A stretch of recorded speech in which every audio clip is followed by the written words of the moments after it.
चलते हैं आज 10वें अध्याय का नाम है कारक और विभक्ति। हम यहाँ कक्षा 9वीं और 10वीं के लिए जो संस्कृत की व्याकरण पुस्तक है व्याकरण वीथी उसका अध्ययन कर रहे हैं। क्रमशः एक एक अध्याय को देखने के बाद आज हम 10वें अध्याय पर पहुँचे हैं। शुरू करते हैं। कारक को वाक्य में जिसके द्वारा क्रिया की सिद्धि हो उसे कारक कहते हैं। क्या कह रहे हैं? जिसके द्वारा क्रिया की सिद्धि हो, मतलब कि कोई भी कार्य जो किया जाना है, जैसे किसी को कोई कार्य है कि जाना है, खाना है, पीना है, इस प्रकार की कोई भी क्रियाएं हैं वो कार्य हैं, तो उनको सिद्ध किया जाता है। मतलब कि जैसे राम जाता है तो जाने की क्रिया किसके द्वारा हो रही है? राम के द्वारा हो रही है, तो ये क्रिया की सिद्धि है। इसी प्रकार से संस्कृत में क्रियाजनकत्वम कारकत्वम, क्रियाजनकत्वम कारकत्वम मतलब कि क्रिया की सिद्धि को कारक कहते हैं, ऐसा भी कह सकते हैं। किसी वाक्य में क्रिया के संपादन में सहायता करने वाले को कारक कहते हैं। कोई भी क्रिया होना है तो उस क्रिया को होने में जो सहायक है वो कारक है। क्रियाम करोति निर्वर्तयतीति कारकम, मतलब क्रिया को करने में जो सहायक है वो कारक है।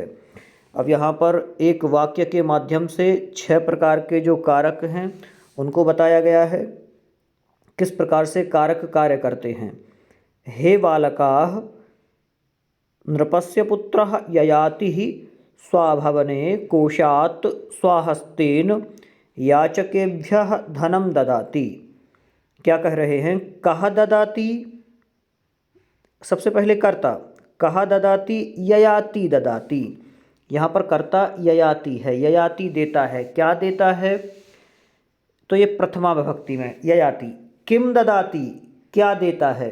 पहले तो कहा मतलब कौन देता है, तो ययाति देता है, करता है, करने वाला है। द्वितीय किम ददाति, क्या देता है, तो धन देता है, ये द्वितीय विभक्ति में हो गया। केन ददाति, किसके द्वारा देता है? हस्तेन ददाति, हाथ के द्वारा देता है, ये करण हो गया तृतीय विभक्ति। केभ्यः ददाति, किसके द्वारा देता है? याचकेभ्यः ददाति, संप्रदान हो गया चतुर्थी विभक्ति। कस्मात् ददाति, किसके द्वारा देता है, किससे देता है? तो कोशात् ददाति, कोश से देता है, अपादान पंचमी।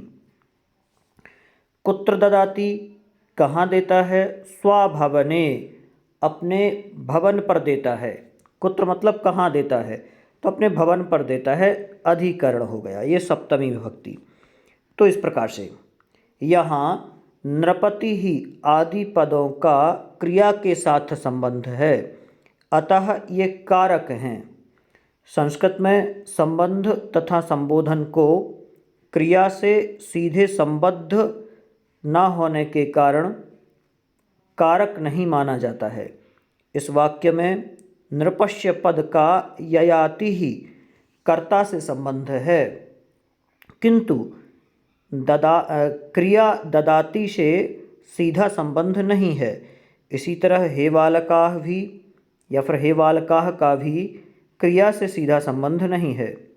इस तरह कर्ता, कर्म, करण, संप्रदान, अपादान तथा अधिकरण, ये 6 कारक हैं। कितने कारक हैं? 6 कारक हैं। सबसे पहला कर्ता, क्रिया को स्वतंत्र रूप से करने वाले को कर्ता कहते हैं। जैसे गिरीशः पुस्तकम पठति, गिरीश पुस्तक पढ़ता है, यहाँ पठति क्रिया को करने वाला गिरीश है, अतएव यह ही कर्ता है।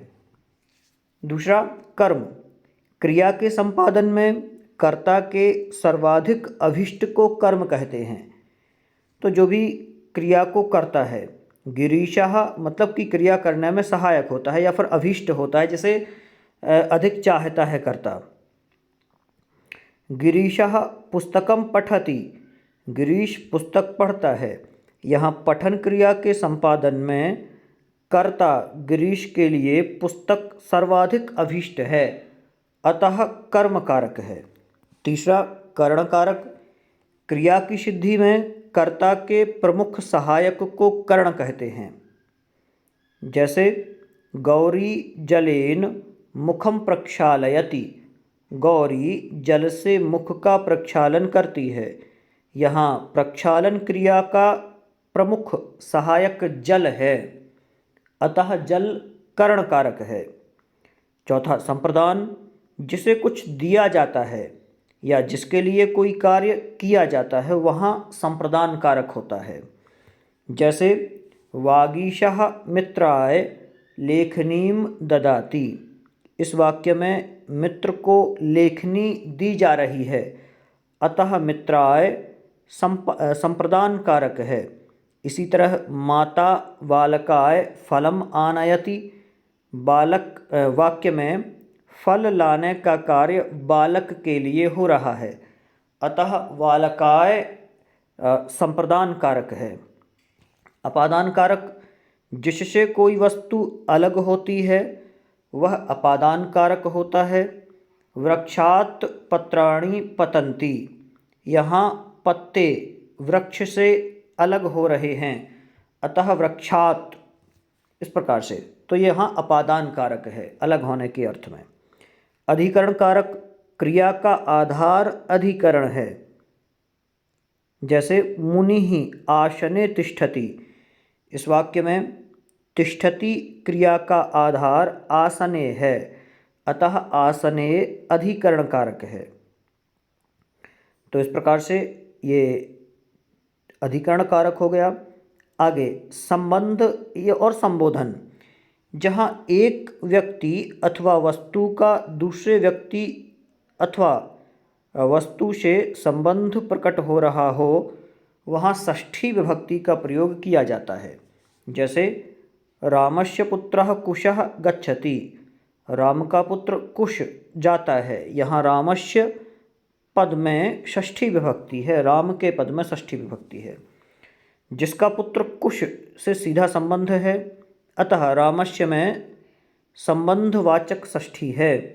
सोहनस्य पुस्तकम अस्ति, यहाँ सोहन का पुस्तक से सीधा संबंध है, अतः सोहनस्य में संबंध कारक है। जिसे पुकारा जाए या संबोधित किया जाए उसे संबोधन कहते हैं। जैसे हे बालक कोलाहलम मा कुरु, इस वाक्य में बालक को संबोधित किया गया है, अतः संबोधन है। क्रिया से सीधा संबंध ना रखने के कारण संबंध तथा संबोधन को संस्कृत में कारक नहीं माना जाता। तो आपको ये याद रखना है, जो संबंध कारक है इसको कारक नहीं माना जाता है, क्योंकि इसका संबंध सीधे क्रिया से नहीं है। इसी प्रकार अब चलते हैं विभक्तियों पर। शब्दों में लगने वाली विभक्तियाँ 7 हैं। अभी कारक हमने पढ़े थे तो कारक तो 6 प्रकार के थे, लेकिन विभक्तियाँ कितनी हैं? 7 हैं। प्रथमा, द्वितीया, तृतीया, चतुर्थी, पंचमी, षष्ठी और सप्तमी। इनके तीनों वचनों में अलग अलग प्रत्यय लगते हैं। ये प्रत्यय कितने हैं? 21 हैं, जिन्हें सुप नाम से जाना जाता है। सुप प्रत्ययों के लग जाने पर ही शब्द पद बनकर प्रयोग योग्य होते हैं तथा सुबंत कहलाते हैं। ये विभक्तियाँ 2 तरह से प्रयोग की जाती हैं, कारक विभक्ति के रूप में तथा उपपद विभक्ति के रूप में। क्रिया के आधार पर संज्ञा आदि शब्दों में लगने वाली विभक्ति को कारक कहते हैं या कारक विभक्ति कहते हैं। अन्य पदों के आधार पर लगने वाली विभक्ति को उपपद विभक्ति कहते हैं। तो इस प्रकार से अब चलते हैं प्रथमा विभक्ति पर, जिसे प्रथमा कर्ता भी कहते हैं। प्रथमा विभक्ति को कर्ता भी कहते हैं। चलते हैं। कर्तृवाच्य के कर्ता में और कर्मवाच्य के कर्म में प्रथमा विभक्ति होती है। जैसे मोहनः दुग्धम पिबति, यहाँ दूध पीने की क्रिया को करने वाला मोहन है, अतः मोहन में प्रथमा विभक्ति है। रामः पुस्तकम पठति, इस वाक्य में पुस्तक पठन की क्रिया को करने वाला राम है, जो प्रधान होने से या होने के कारण करता है। सोहनेन ग्रंथः पठ्यते, यह वाक्य कर्मवाच्य है, जिसमें कर्म ग्रंथ का पढ़ना प्रधान है। अतः ग्रंथ में कौन सी विभक्ति हुई? प्रथमा विभक्ति हुई। और एक और चीज़ है, जो संबोधन होता है, संबोधन में भी प्रथमा विभक्ति का प्रयोग किया जाता है। आगे चलते हैं। किसी शब्द के अर्थ, लिंग एवं परिमाण को प्रकट करने के लिए प्रथमा विभक्ति का प्रयोग होता है। इसका एक सूत्र भी है, लिंग परिमाण वचन मात्रे प्रथमा। तो लिंग, परिमाण और वचन आदि के अर्थ में भी प्रथमा विभक्ति का प्रयोग होता है। जैसे मोहनः, पुरुषः, लघु, लता आदि। इति के योग में भी प्रथमा का प्रयोग होता है। इति जो ये शब्द है, इसके योग में वयम इमं कालिदास इति नामना जानीमः, मतलब हम इनको कालिदास के नाम से जानते हैं, इस प्रकार से। तो ये थी प्रथमा विभक्ति। अब चलते हैं द्वितीय विभक्ति पर। द्वितीय विभक्ति के बहुत सारे शब्द हैं जिनको याद रखना है आपको कि इन शब्दों में द्वितीय विभक्ति होती है। वाक्य में कर्ता के सर्वाधिक अभिष्ट अर्थात कर्म में द्वितीय विभक्ति लगती है। जो कर्ता को सर्वाधिक इष्ट होता है उसमें द्वितीय विभक्ति लगती है। वैष्णवी चित्रम पश्यति, इस वाक्य में वैष्णवी को चित्र देखना सर्वाधिक अभीष्ट है, अतः चित्र कर्म संज्ञा है और उसमें द्वितीय विभक्ति है। इसी प्रकार बालः मोदकम वांछति, यहाँ पर बालक को मोदक अभीष्ट है, अतः वह कर्म संज्ञक है। कर्तृवाच्य के वाक्यों के कर्म में द्वितीय विभक्ति लगती है। जैसे वैष्णवी चित्रम रचयति, यहाँ चित्र की रचना करना ही कर्ता का कर्म है, अतः चित्र में द्वितीय विभक्ति है। इसी प्रकार से अभितः का अर्थ सामने, परितः का अर्थ चारों ओर, समया का अर्थ पाश, निकषा का अर्थ पास, हा का अर्थ खेद प्रकट करने के लिए, प्रति का अर्थ के ओर, उभयतः दोनों ओर, सर्वतः सर्वत्र, धिक् का अर्थ धिक्कार या धिक्, ऊपरी का अर्थ ऊपर होता है, अधः का नीचे, विना का अर्थ विना, अंतरा का अर्थ भी बिना होता है, अंतरेण का अर्थ भी बिना होता है। इन तीनों का प्रयोग अलग अलग प्रसंगों में किया जाता है। तो इन शब्दों के योग में द्वितीय विभक्ति का प्रयोग होता है। जैसे किसी वाक्य में अभितः आया, परितः आया, समया आ सकता है, निकषा आ सकता है, हा आ सकता है। इसी प्रकार से प्रति, उभयतः, सर्वतः, धिक्, उपरि, अधः, विना, अंतरा, अंतरेण, ये शब्द प्रयुक्त हों तो हमें समझ जाना है कि इसमें द्वितीय विभक्ति का प्रयोग किया जाना है। जैसे ग्रामम अभितः वृक्षाः सन्ति, गाँव के सामने वृक्ष हैं। नगरम परितः मार्गाः सन्ति, नगर के चारों तरफ मार्ग है। विद्यालयम निकषा उद्यानम अस्ति, विद्यालय के निकषा मतलब पास में, समीप, उद्यानम अस्ति, विद्यालय समया उद्यानम अस्ति मतलब विद्यालय के पास उद्यान है। नदी निकषा शीतलः समीरः वहति, नदी के पास शीतल पवन बहती है। हा बालघातिनम, बालघातिनम मतलब बालक के घात करने वाले को हा धिक्कार हो। अहम मित्रम प्रति किमपि न कथयिष्यामि, मैं मित्र के लिए कुछ भी नहीं कह सकता हूँ।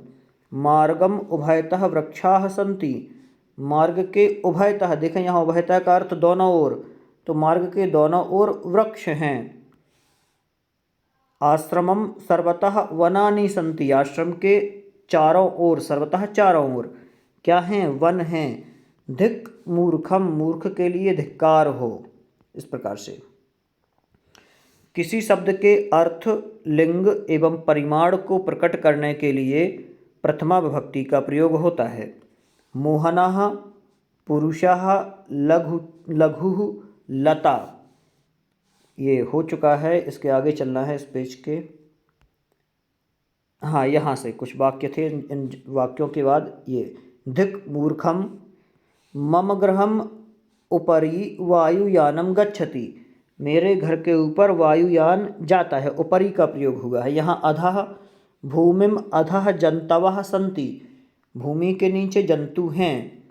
पुत्रम विना माता दुखिता अभवत, पुत्र के बिना माता दुखी होती है। परिश्रमम अंतरा सुखम नास्ति, परिश्रम के बिना सुख नहीं।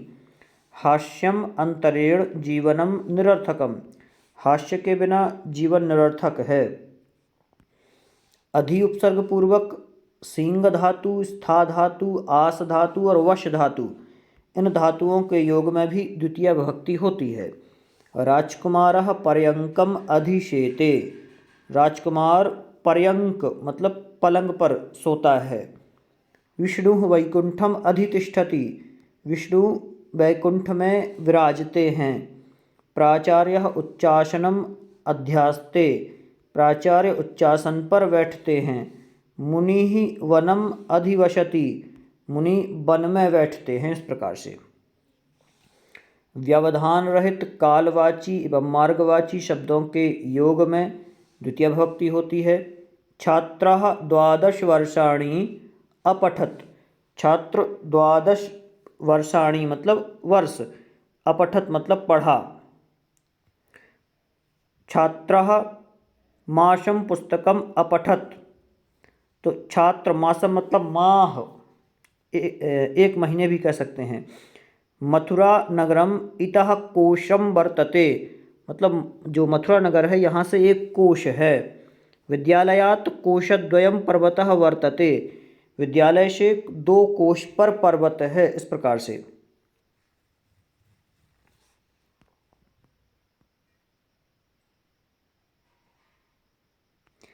निम्नलिखित,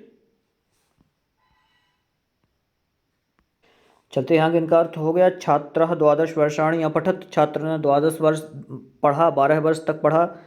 छात्र ने 1 माह तक पुस्तक पढ़ी। इस प्रकार से ये कंप्लीट है। आगे चलते हैं। निम्नलिखित के योग में द्वितीय विभक्ति और होती है इन शब्दों के अर्थ में। सेव मतलब सेवा करना। पुत्रः पितरम सेवते, आरूह, आ के साथ रूह धातु, तो बालकः वृक्षम आरोहति। अनु पीछे के अर्थ में, पुत्रः पितरम अनुगच्छति। निंद, दुष्टः सज्जनम निंदति। रक्ष, रक्षकः ग्रामं रक्षन्ति। गम, बालिका नगरम गच्छन्ति। दुह, राधा गां पयः दोग्धि। याच, पुत्री मातरम धनम याचते। पच, सह तंडुलान ओदनम पचति।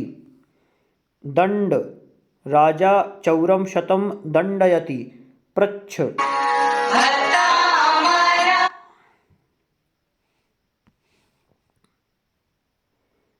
शिष्यः गुरुं प्रश्नं पृच्छति।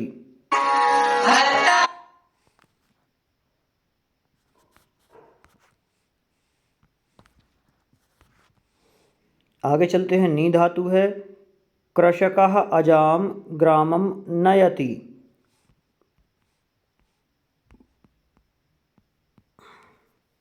ची धातु का मालाकारः पादपम पुष्पाणि चिनोति। ब्रू धातु, गुरुः शिष्यं धर्मं ब्रूते या वदति। शास धातु, यहाँ पर ये द्विकर्मक धातुएं हैं जिनमें द्वितीय विभक्ति लगाई है। गुरुः शिष्यं शास्ति। जी, पांडवाः कौरवान् अजयन्। मथ, गोपी दधि नवनीतम मथनाति। मुष, चौरः धनम मुष्णाति। इस प्रकार से दुह, याच, पच, दंड, रुधि, पृच्छ, ची, ब्रू, शास, जी, मथ, मुष, नी, ह्री, कृश, वह, ये धातुएं द्विकर्मक होती हैं। इनके दोनों ही कर्मों में द्वितीय विभक्ति होती है। उपर्युक्त उदाहरणों में अधिकांशतः में 2 कर्मों का प्रयोग किया गया है। कुछ में जी, शास और मुष एक ही कर्म का प्रयोग किया गया है, पर यदि वहाँ दूसरे कर्म का प्रयोग होगा तो भी दोनों में द्वितीय विभक्ति ही लगेगी। तो इस प्रकार से यहाँ पर समझना है। आगे चलते हैं तृतीया विभक्ति पर। जिसकी सहायता से कार्य किया जाता है उसमें तृतीया विभक्ति होती है। रचना कलमेन पत्रम लिखति। वाक्य में पत्र का लेखन कलम से की सहायता से किया जा रहा है, अतः पत्र लेखन में सहायक होने के कारण कलम में तृतीया विभक्ति है। रामः रावणं बाणेन हतवान। इस वाक्य में रावण को मारने में बाण प्रमुख साधन है, अतः वाणेन में तृतीया विभक्ति हुई। इस प्रकार से मतलब जिसकी सहायता से कार्य किया जा रहा है उसमें तृतीया विभक्ति होगी। आगे अधोलिखित शब्दों के योग में तृतीया विभक्ति होती है। कुछ शब्द हैं जिनके योग में भी तृतीया होती है, जैसे ये लिखे हुए हैं। सह के योग में सोहनः रामेण सह गच्छति। सोहन राम के साथ जाता है। सार्धम भी साथ में होता है। गोपालः रामपालेन सार्धम क्रीडति। गोपाल रामपाल के साथ खेलता है। सदृशम सीतायाः मुखम चंद्रेण सदृशमस्ति। समम, समम का अर्थ भी साथ। भोजनेन समम जलम पिब। आगे समः, समः का अर्थ समान। भोजः पराक्रमे विक्रमेण समः आसीत्। इसी प्रकार से अलम, अलम का अर्थ बस। अलम विवादेन, विवादे मतलब विवाद, तो अलम मतलब बस। अब विवाद बस हुआ। विना, बिना का अर्थ बिना। रामेण विना सीता दुखिता अभवत। राम के बिना सीता दुखी हुई। इस प्रकार से अब आगे जिस अंग में कोई विकार प्रदर्शित होता है उस अंगवाची शब्द में तृतीया विभक्ति होती है। तो अंग में देना है जो अंग विकृत है उसमें देवदत्तः नेत्रेण काणः अस्ति। देवदत्त नेत्र से काणा है। अश्वः पादेन खंजः अस्ति। पादेन खंजः मतलब जो घोड़ा है वो पैर से खंज है, मतलब लंगड़ा है। फल प्राप्ति या कार्य की पूर्णता के अर्थ में समय की निरंतरता का बोध कराने वाली शब्दों में तृतीया विभक्ति होती है। जैसे रामः सप्ताहेन पुस्तकं समाप्तवान। बालः सप्तभिः दिवसैः निरोगः जातः। इस प्रकार से पृथक, पृथक, विना तथा नाना के योग में द्वितीया, तृतीया और पंचमी विभक्तियों में से कोई भी एक लग सकती है। जैसे जलम, जलम, जलेन, जलात वा विना ना कोपि जीवितुम शक्नोति। इसी प्रकार से ईश्वरम, ईश्वरेण, ईश्वरात् वा पृथक ना कोपि अस्मान् रक्षितुम समर्थः। विद्यां, विद्यया, विद्यायाः वा नाना ना सुखम। इस प्रकार से अब चलते हैं चतुर्थी विभक्ति पर। संप्रदान कारक के योग में चतुर्थी विभक्ति होती है। दा धातु के योग में जिसे दिया जा रहा है उसमें चतुर्थी विभक्ति होती है। पिता पुत्राय पुस्तकम यच्छति। राजा भिक्षुकाय वस्त्रम ददाति। इस प्रकार से अधोलिखित शब्दों या धातुओं के योग में चतुर्थी विभक्ति होती है। जैसे रुच धातु है, अच्छा लगने के अर्थ में है। वालकाय मोदकम रोचते। क्रुद्ध, क्रोध करना। स्वामी सेवकाय क्रुध्यति। इस प्रकार से कुप, क्रोध करना या फिर कुप का अर्थ भी क्रोध के रूप में किया जाता है शब्द में। माता पुत्राय कुप्यति। इसी प्रकार से द्रोह, द्रोह करना, विद्रोह करना जिसे बोलते हैं। मंदमति छात्रः योग्याय छात्राय द्रोहयति। स्पृह, चाहना। आभूषणेभ्यः स्पृहयति नारी। नारी आभूषणों को चाहती है। ईर्ष्य, ईर्ष्या करना। दुर्योधनः अर्जुनाय ईर्ष्यति। असूय, निंदा करना। धनहीनः धनिकाय असूयति। नमः के योग में गुरवे नमः, स्वस्ति, कल्याण हो। स्वस्ति प्राणिभ्यः, स्वधा, पितरों को जल देना। पितृभ्यः स्वधा। स्वाहा मतलब समर्पित। अग्नये स्वाहा। नी प्लस विद, निवेदन के अर्थ में। सह गुरवे निवेदयति। इस प्रकार से आगे पंचमी विभक्ति। अपादान कारक में पंचमी विभक्ति होती है। जिसे नियम पूर्वक पढ़ा जाए उसमें पंचमी विभक्ति होती है। जैसे अहम गुरोः संस्कृतं पठामि, इस प्रकार से।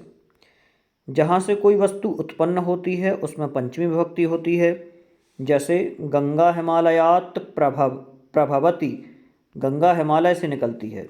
बीजात् जायते वृक्षः, वृक्ष बीज से उत्पन्न होता है।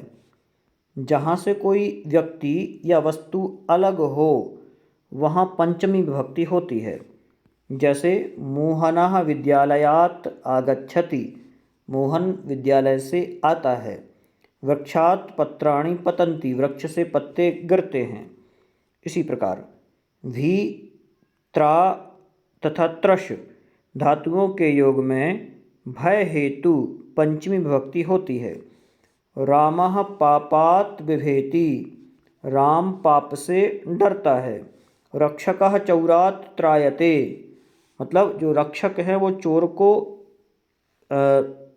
दुख देते हैं, त्रास देते हैं। त्रायते मतलब मारते हैं। गोकुलः दुर्जनात् त्रस्तः, गोकुल दुर्जनों से त्रस्त है। इस प्रकार से निम्न अवयवों के योग से पंचमी विभक्ति होती है। जैसे ऋते, ईश्वरात् ऋते ना कोपी मम रक्षकः, ईश्वर के बिना कोई भी मेरा रक्षक नहीं है। प्रभृति, प्रभृति का अर्थ से लेकर शुरू करके होता है। ततः प्रभृति सह नित्यं विद्यालयं गच्छति, पृथक के अर्थ में ईश्वरात् पृथक नास्ति कोपि रक्षकः। दूरम, माध्यमिक विद्यालयः ग्रामात् दूरमस्ति, वही बाहर। मूषकः विलात् वही आगच्छत्। आरभ्य सोमवासरात् आरभ्य वृष्टिः जायते। आरात् निकट, ग्रामात् आरात् नदी अस्ति, नदी अस्ति। अन्तरं त्वं पठनात् अनन्तरं क्रीडाक्षेत्रं गच्छ। प्रमाद, जिसे आलस्य भी कहते हैं। पठनात् मा प्रमादः। अन्य, दूसरा। ईश्वरात् अन्य कोपि पालकः नास्ति। पूर्व, पहले। विद्यालय गमनात् पूर्वं गृहकार्यं कुरु, वही बाहर। मूषकः विलात् वही अगच्छत्। प्राक्, पहले। सोमवासरात् प्राक् रविवासरः भवति, सोमवार से पहले रविवार होता है। इसी प्रकार से षष्ठी विभक्ति, संबंध में षष्ठी विभक्ति होती है। रामस्य पुस्तकम, राम की पुस्तक। कृष्णस्य ग्रामः, कृष्ण का गांव। मृत्तिकायाः घटः, मिट्टी का घड़ा। इसी प्रकार निम्नलिखित शब्दों के योग में षष्ठी विभक्ति होती है। कृते, कृते मतलब लिए। बालकस्य कृते जलम आनय, बालक के लिए जल लाओ। हेतु मतलब कारण। कस्य हेतो अयम उत्सवः, किसके लिए यह उत्सव है। समक्षम मतलब सामने। गुरोः समक्षम असत्यम मा वद, गुरु के सामने झूठ मत बोलो। मध्ये, बीच में। हंसानाम मध्ये वकः न शोभते। अन्तः मतलब अंदर। अतिथि गृहस्य अन्तः प्रविशत्। दूरम, दूर। किम दूरम व्यवसायिनाम। अनादरम मतलब अनादर। कस्यापि अनादरम मा कुरु।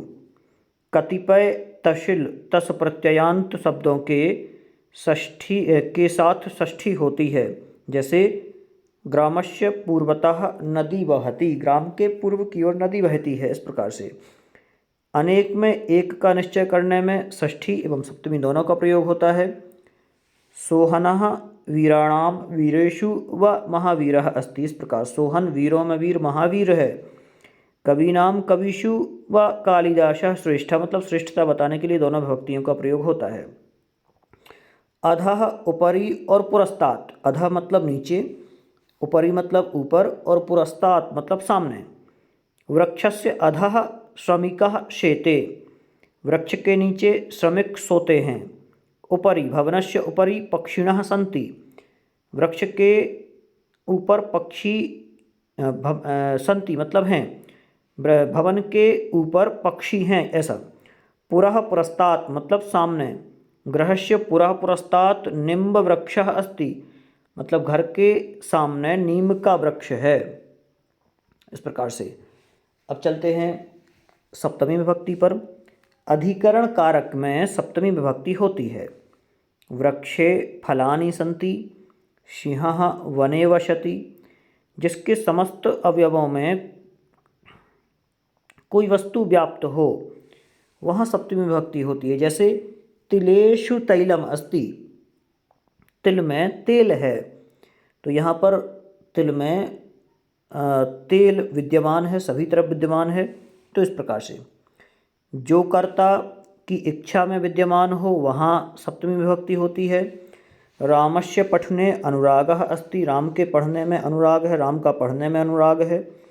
जहाँ एक क्रिया के बाद दूसरी क्रिया का होना पाया जाए वहाँ सप्तमी विभक्ति होती है। जैसे सूर्ये अस्तम गते पक्षिणः नीडम गता, सूर्य के अस्त होने पर पक्षी अपने घोंसले में चले जाते हैं।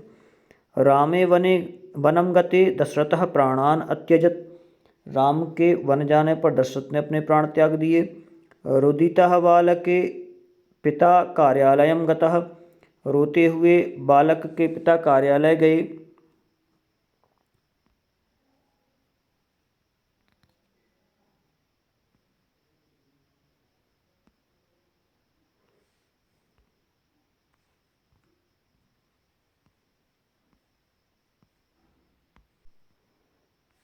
आगे चलते हैं। समूह में किसी एक की श्रेष्ठता के निर्धारण में सप्तमी षष्ठी दोनों विभक्तियों का प्रयोग होता है। बालकेषु बालकानां व रमेशः श्रेष्ठः, बालकों में रमेश श्रेष्ठ है। पक्षिषु पक्षिणां व काकः चतुरः, पक्षियों में जो कौवा है वो चतुर है। वीरेषु वीराणां व राणा प्रतापः श्रेष्ठः, वीरों में राणा प्रताप जो हैं वो श्रेष्ठ हैं। पशुषु पशूनां व सिंहो राजा श्रेष्ठः, पशुओं में पशु सिंह श्रेष्ठ है। धावत्सु धावतां व कपिलः श्रेष्ठः, दौड़ने वालों में दौड़ने वाला कपिल श्रेष्ठ है। बालकेषु बालकानां व रमेशः श्रेष्ठः, बालकों में बालक रमेश श्रेष्ठ है। इस प्रकार से निमित्त कारण अर्थ में सप्तमी विभक्ति का प्रयोग होता है। जैसे चर्मणि मृगम हन्ति, चर्म के लिए मृग को मारता है। प्रवीण कुशल चतुर आदि शब्दों में भी सप्तमी का प्रयोग किया जाता है। प्रवीण कुशल मतलब वीणायाम प्रवीणः, वीणा में कुशल। रमा वार्तालापे चतुरा, रमा वार्तालाप में चतुर है। तो इस प्रकार से यहाँ पर सप्तमी का भी प्रयोग पूरा हुआ। और ये जो कारक प्रकरण है यहाँ पर संपूर्ण होता है। चूँकि यहाँ पर सूत्र से नहीं दिया है, आप लोग चाहें तो सूत्रों से भी इसको सीख सकते हैं। यदि किसी प्रतियोगी परीक्षा की तैयारी कर रहे हैं तो और भी अच्छे तरीके से, मतलब कि आपको उसमें अच्छे से याद रहेगा, एक क्रम बना रहेगा सूत्रों का एक एक विभक्ति के, तो और अच्छे से सीख पाएंगे। चलिए मिलते हैं अगले वीडियो में पुनः, तब तक के लिए आप लोग इसी प्रकार से याद करते रहें तो बहुत अच्छा रहेगा।